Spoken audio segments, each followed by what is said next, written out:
لیکن یہ فتنے جو ہیں نئے افکار کے، نئے نظریات کے، برٹرینڈ رسل کا فتنہ اور سارترے کا فتنہ، ان کا تو اس زہر کا تریاق تو ان کے پاس نہیں۔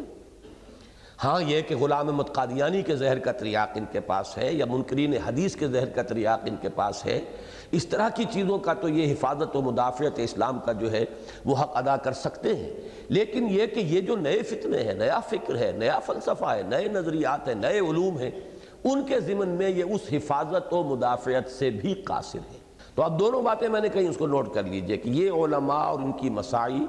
اصولی اعتبار سے تسلسل ہے سابقہ مجددین امت کا۔ دو فرق کیا ہو گئے کہ ایک تو فرقہ بندی کی وجہ سے ان کا مدافعت کا زور جو ہے اکثر و بیشتر اپنے مسلک کی مدافعت پر صرف ہوتا ہے۔ اب اہل حدیث کوئی ہوگا تو وہ چند مسائل ہی ہیں، وہ انہی کی مدافعت میں اپنا پورا زور جو ہے پوری زندگی کا، خاص طور پر اب تو یہ نظر آ رہا ہے کہ سوائے ان چیزوں کے انہیں کسی اور چیز سے کوئی بحث و دلچسپی نہیں۔ ہمارے ایک نوجوان بھی نماز میں میرے پیچھے دوڑتے گئے ہیں، نماز کے بعد آپ سے ایک بات کرنی ہے، اور بات کیا ہے کہ فرض نماز کے بعد دعا مانگنا یہ ثابت ہے، مسنون ہے، یہ مسائل ہیں، انہی پر زوردار بحثیں ہیں، اور فاتحہ خلف امام پر یہ موٹی موٹی کتابیں ہیں، اس بات میں بھی اور مخالفت میں بھی۔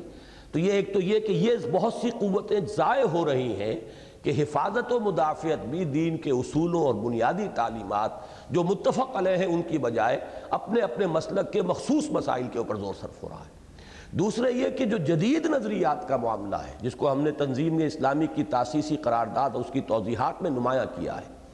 کہ جہاں پرانے جو فتنے ہیں عقائد کے اعتبار سے ان کے اندر جو فتنے اٹھ رہے ہیں ان کی سرکوبی ضروری ہے، وہاں یہ کہ جدید نظریات کا ابطال بھی ضروری ہے، اور اس کے لیے تو ظاہر بات ہے کہ جب تک ان کو پڑھیں گے نہیں آپ ان کا رد کیسے کریں گے۔ لہٰذا یہ ہے میرا جو اس پوری بحث منفی اور مثبت کو میں نے جمع کر کے جو نتیجہ نکالا وہ یہ ہے،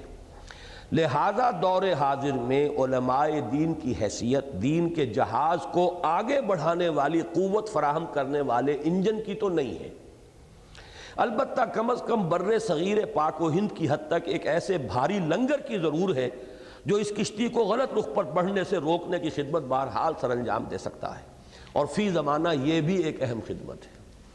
ایک تو یہ ہے کہ آپ کو انجن کی طاقت چاہیے جو جہاز کو آگے لے کر جائے، ایک یہ کہ لنگر کی بھی ضرورت ہوتی ہے کہ موجوں ہی کی رحم و کرم پر جہاز نہ ہو کہ ایک موج آئی ادھر لے گئی، دوسری موج آئی ادھر لے گئی، تو وہ لنگر والا کام جو ہے، بڑے بھاری بھرکم لنگر کا کام جو ہے وہ تو یقیناً ایک مفید خدمت ہے، لیکن یہ کہ وہ جہاز جو آگے لے کر چلے اس گاڑی کو، اس جہاز کو، جو انجن، اس کی طاقت تو نہیں۔